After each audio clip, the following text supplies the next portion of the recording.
Welcome to the Women's Sanctuary, the podcast about tending the soul of women, sisterhood, and the rise of the sacred feminine. I'm your host, Arlia Hoffman. Hello, everyone. Welcome back. One day, you finally knew what you had to do and began, though the voices around you kept shouting their bad advice, though the whole house began to tremble and you felt the old tug at your ankles. "Mend my life," each voice cried. But you didn't stop. You knew what you had to do. Though the wind pried with its stiff fingers at the very foundations, though their melancholy was terrible, it was already late enough, and a wild night, and the road full of fallen branches and stones.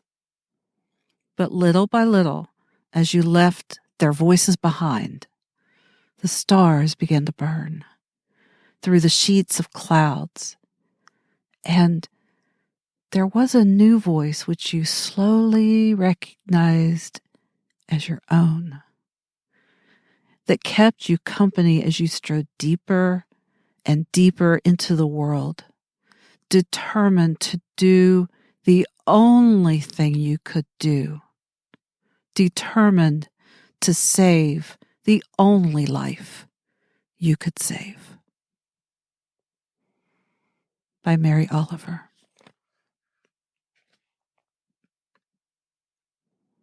I bet we probably can't even count the number of lives saved by that poem.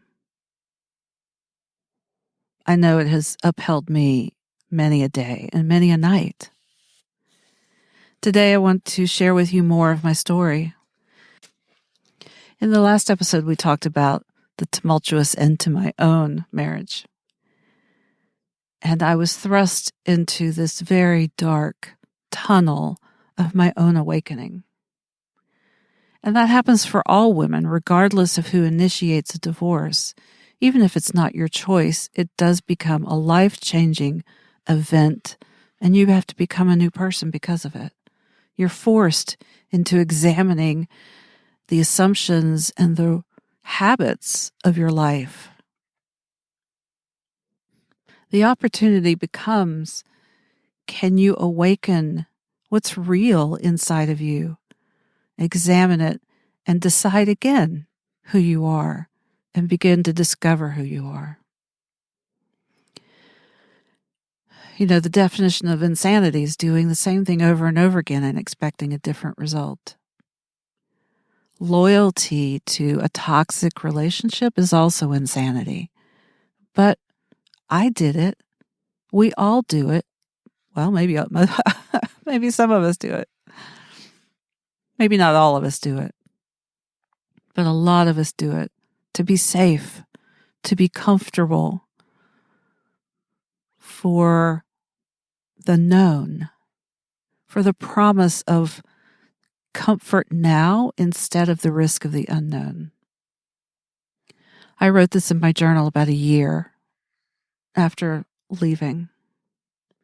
To feel trapped in an ill-fitting garment that daily makes you feel incompetent, uncomfortable, and ugly, while stripping you of your identity, causes plenty of emotional damage. It's odd how the pain ties you to the commitment as much as the inertia. The pain and overwhelm can lead you to live in this moment, and so that is a precious gift. I would have loved to have a easy, amicable separation and divorce, but it was not to be. I was burning on the inside, and I had no consciousness of any other way to do it. I was on fire, and I couldn't conceive or how to do it gently or slowly. And because it was a tangled web of relationship between my problems and his problems, I was equal parts martyr and rebel. I look back now and see all the ways I martyred myself to keep family and home together, to keep the peace, and the way I rebelled unconsciously and consciously because of that. Both those forces were fighting it out inside of me, and it was tearing me apart. I stuffed myself into this set of rules that never fit me well and began to chafe and irritate and eventually wear down my soul.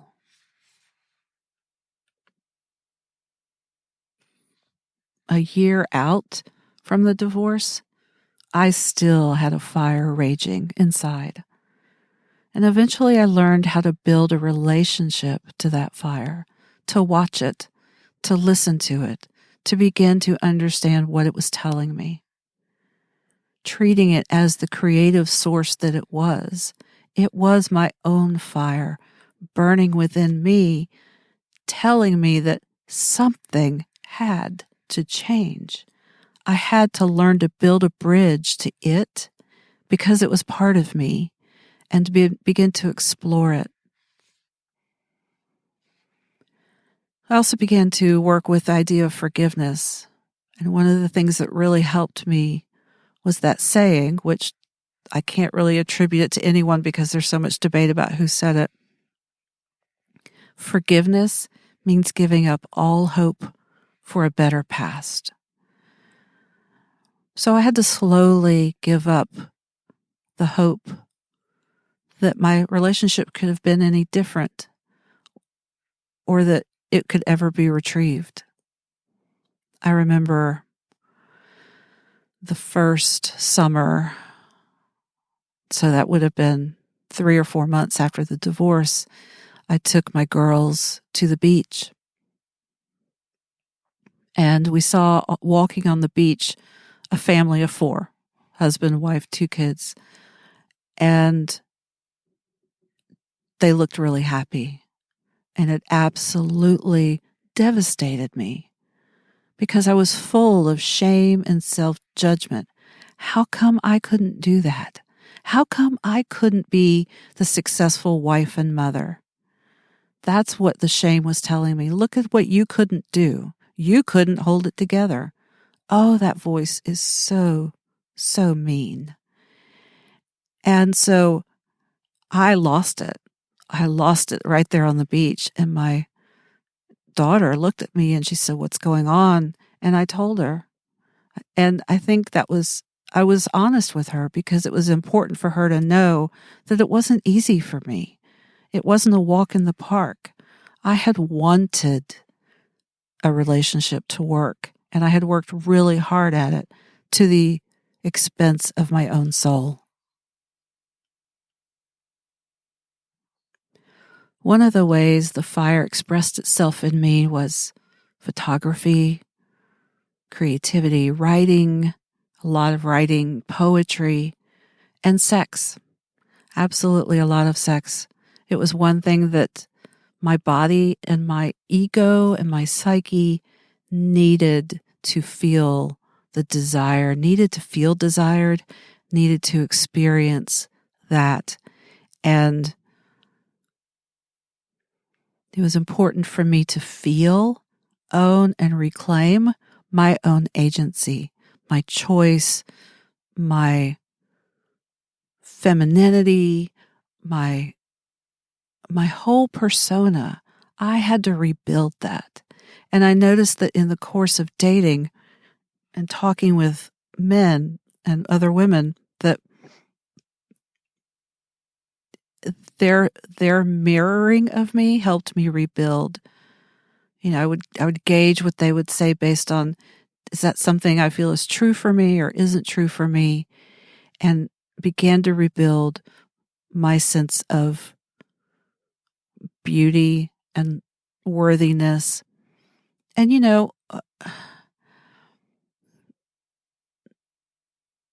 I can feel I can feel your judgment. I can feel a lot of feedback from that, of people thinking, well, shouldn't your value have been independent of other people? And absolutely, in a well-formed ego with self-respect and inner work, you do have a healthy self identity and self respect. But I wasn't healthy at all. And I could see how people could easily fall into that pattern of dating and lots of people and lots of sex and a lot of that feedback from those interactions to just keep them hyped up and keep their ego, their fragile ego, happy.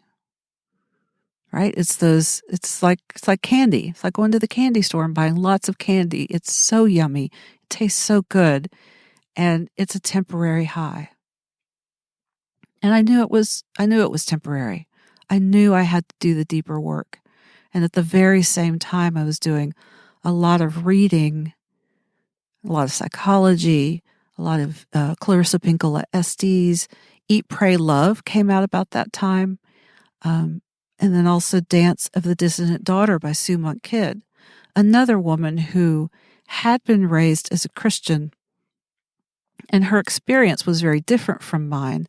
But fundamentally, she came to the same conclusion that she had to form her own identity. She had to discover who she was and live life on her own terms. And there was that pang inside of me that I couldn't have done it as smoothly as she presented it. For her, it was a very deep inner journey, and her husband, partner, stood by her and supported her, and they managed to navigate that journey together. Clarissa Pinkola Estes, in Women Who Run with the Wolves, shares the story of Vasilisa and the girl who escaped from an abusive life. She put her mother's little doll in her pocket, and she would consult that doll. And, the doll would say, no, don't go that way, go this way. Or, no, don't talk to that person, go down this way. And the doll kept her safe. And so I began to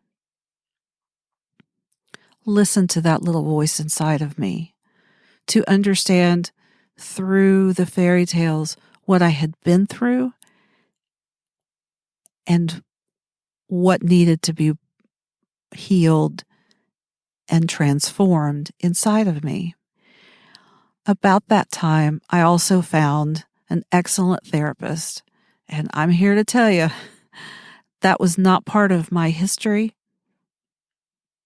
It was not an acceptable thing in my family to seek professional help. And I would absolutely recommend it to anyone needing support.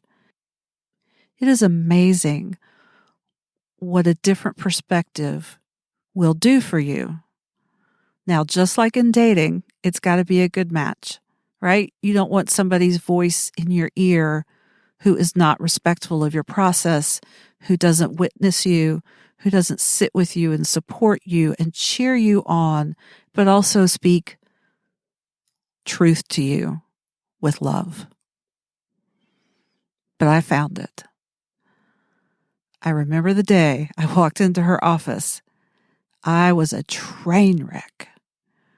And the moment I walked in, I felt so safe that I just fell apart. And that was the very best thing that could have happened for me, because I needed a place to fall apart. There was no one else supporting me. I had lost my group of friends. I had lost the neighborhood friends. I had lost the church friends. I had a few friends at work. But basically, I was, toughing it out, trying to look like the strong woman for my girls and trying not to be negative about my ex-partner, and had no context for how to express that experience and all those feelings and get adequate support. I was in the underworld. I was looking for myself, stripping away all that wasn't me. I was going through a death and rebirth. I was searching for my own feminine, my own wild feminine. And she was wild, and she was out of control for a little while. But as that fire burned, I learned to dance with it, to dance with her, to dance with my own power, to understand what she needed, what she wanted, who she was, how she moved through the world, and then how to, I have this image of wrapping my ego around my self, my capital S self, my innermost true self. And the ego had to be strong enough to not to contain it, but to support it. It's a tricky thing to even talk about the ego because the ego is tricky. I like to call the ego the administrative assistant. So, I was learning what it was to put my woman in charge and let my ego be the assistant and the manifester and the executrix of what it was I was to do in the world. Dr. Estes talks about women having a dual nature, the topside woman in the world and the wild instinctual woman. The worldly woman is cultured, practical, puts herself out there. And the inner woman, that woman I was having to cultivate and refine, is elusive. She's wise, but she's quiet. She lives on instinct alone, oblivious to the standards of the topside world. Ideally, women are born wild. We are born wild, but we're acculturated. We become bound in the systems into which we were born, into the society into which we were born. And ideally, we would flow between the two seamlessly. We would be outward in the topside world when we need to be, but always connected and guided by that instinctual woman inside of us. But our culture has just made it seemingly impossible to live as the wild woman because she's frightening and threatening to the patriarchy. So now our job is to find her again, going into the internal, deep places to find her and understand her, to find our own wilderness, and then to learn how to live by her guidance in the topside world. To be loyal to that little voice in our pocket saying, go this way, go that way. And then to do so with grace, groundedness, and confidence, and not listen to the voices of anyone judging us or telling us otherwise. And that, my friends, is quite a challenge. The culture has so silenced our inner voices that when our relationships begin to disintegrate, we no longer know how to find our way. I didn't know how to find my way. Do you stay or do you go? There's no one right answer. But fierce loyalty is required. To whom? Your soul. Your soul. Your soul knows the answer. My soul knew the answer. And as messy as it was, I had to save myself. Now that may mean for you staying in the midst of the storm and doing the hard work. When the little voice says, stay, stay, there's gold here if you stay and do the work. It may mean packing up everything in the middle of the night and running for your very life. No one can tell you what that thing is except you. regardless what is called for, what was called for from me and still from me and for you, is a commitment to not the outside voices, not the garments that no longer fit, not the situations that are sucking your soul dry. Where's the commitment? The commitment is to the process of my soul's journey. And that may mean staying in that relationship until the entanglement is worked out. When a woman can inhabit both sides of her nature, the topside world and the wild inner feminine, she becomes a powerhouse. She becomes this force to be reckoned with.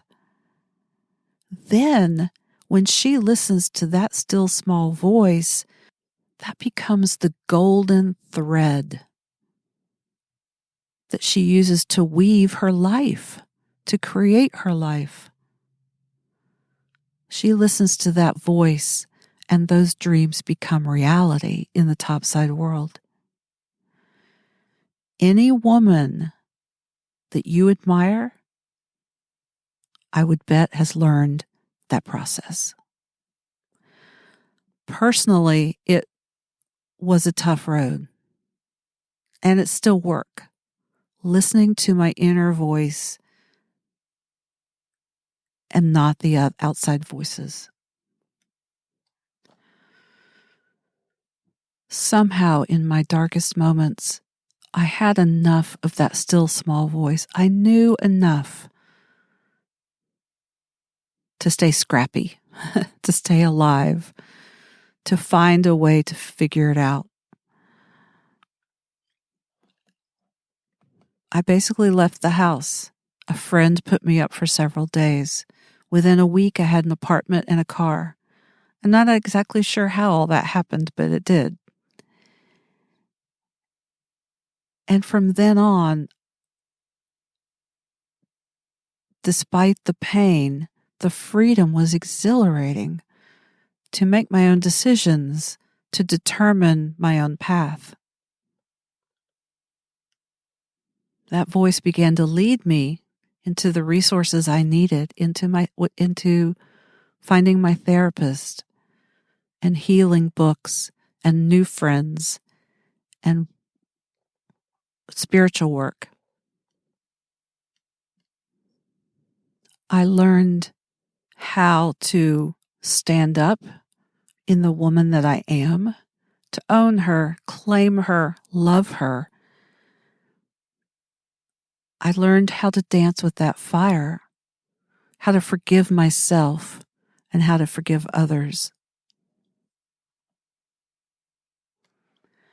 I learned what I really wanted to build my life on: the creativity,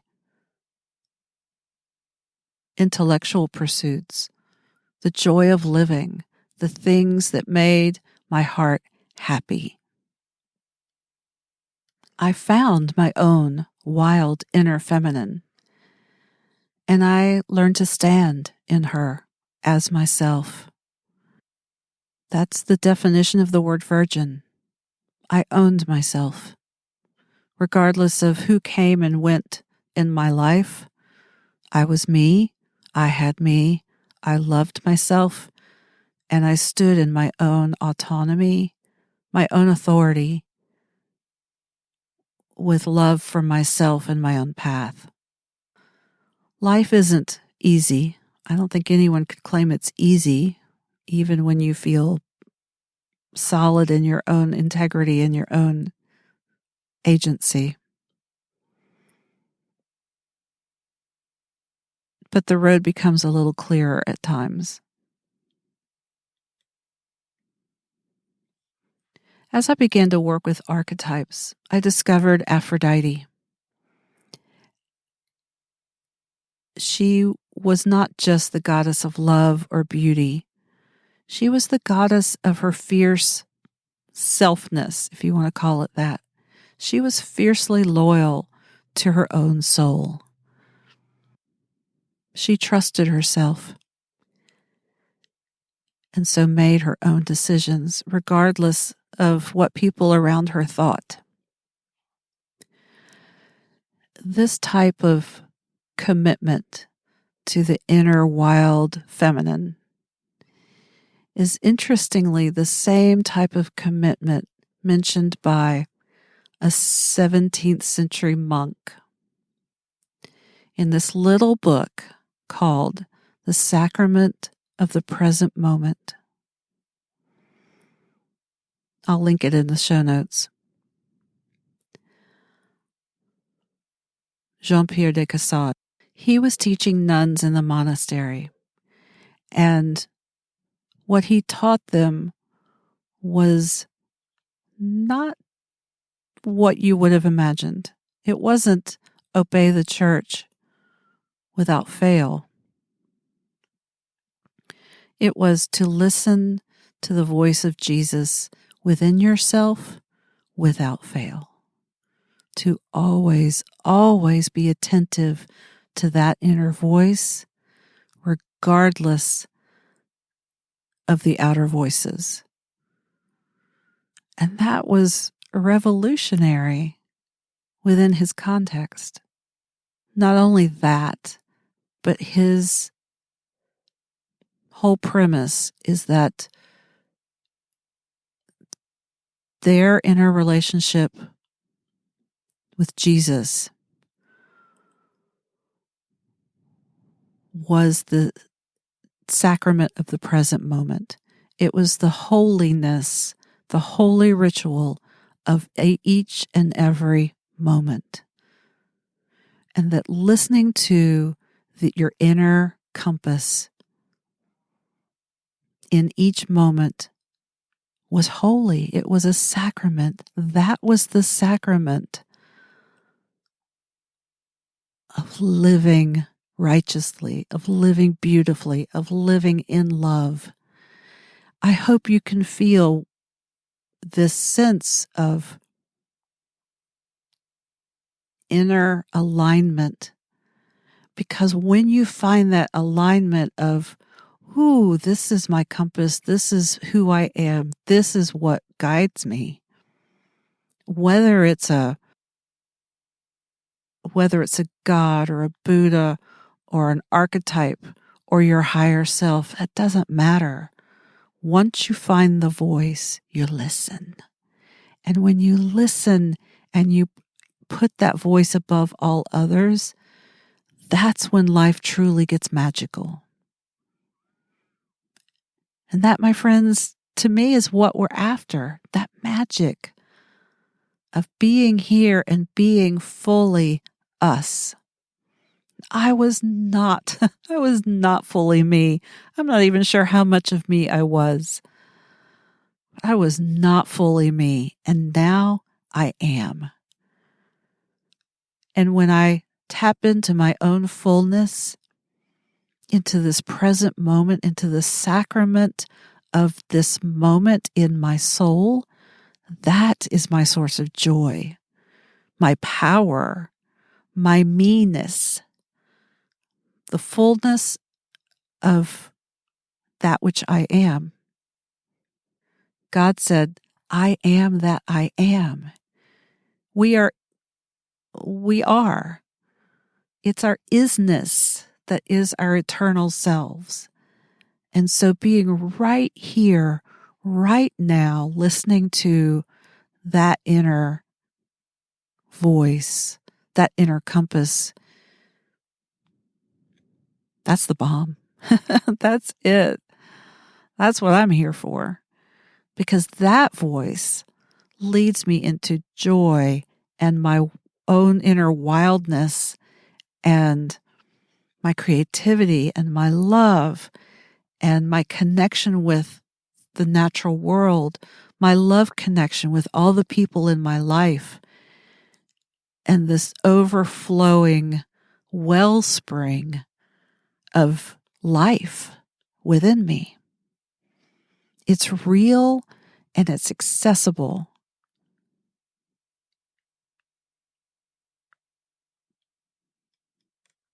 So I've gotten off on a preaching tangent.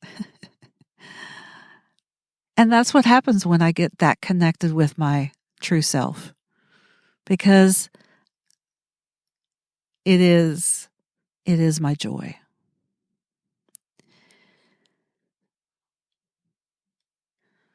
The fire within me, and interesting, we have so many metaphors, either the fire or the wellspring. So that's fire and water, whatever works for you. I feel both.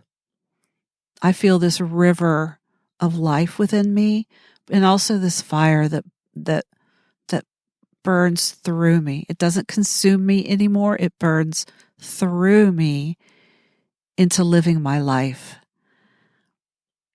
And that's all I've ever wanted. Because through that, then I love better. I love my children. I love my family. I love the world. I work in the world with that much more passion and love and energy and hopefully impact. And that is what I wanted my children to see.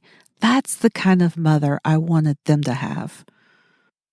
Not someone who had perfected the domestic life, but had domesticated herself out of herself.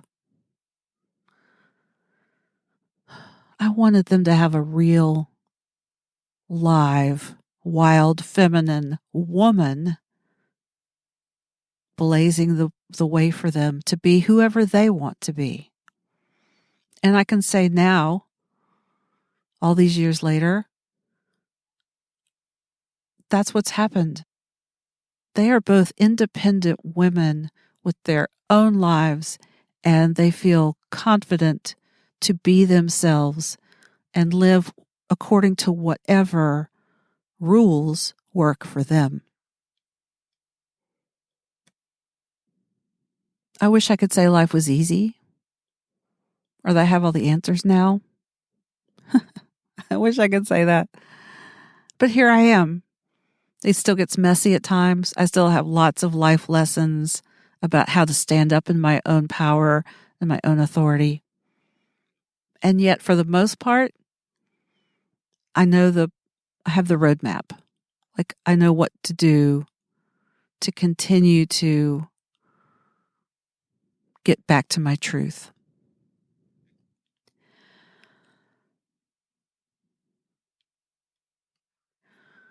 I have saved my life. I can say that. I saved my own life.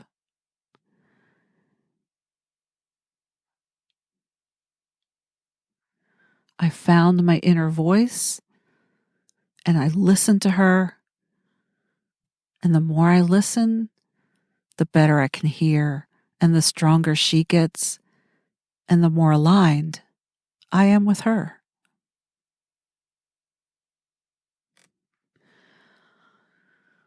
I called this episode Holy Rebellion because to me it was holy. I was rebelling against all that I had been taught for the purpose of saving my own life. And I'm calling this series Living Sovereign. Once we are in alignment with our true selves, we become kings, queens of our own life. We put on our crown, we stand tall, and we are sovereign. No one rules our life but us. We are our own agents.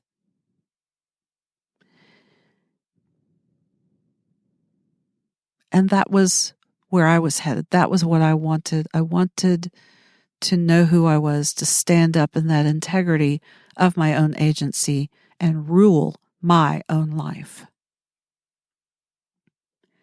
And that has become my life's work for myself and to share with other women, because we all need support. And I help women in that process of detangling themselves from whatever box they have found themselves in, whether it be, a marriage, a job, a relationship, anything that they may have stepped into willingly, but now has entrapped them into a system that is no longer right for them.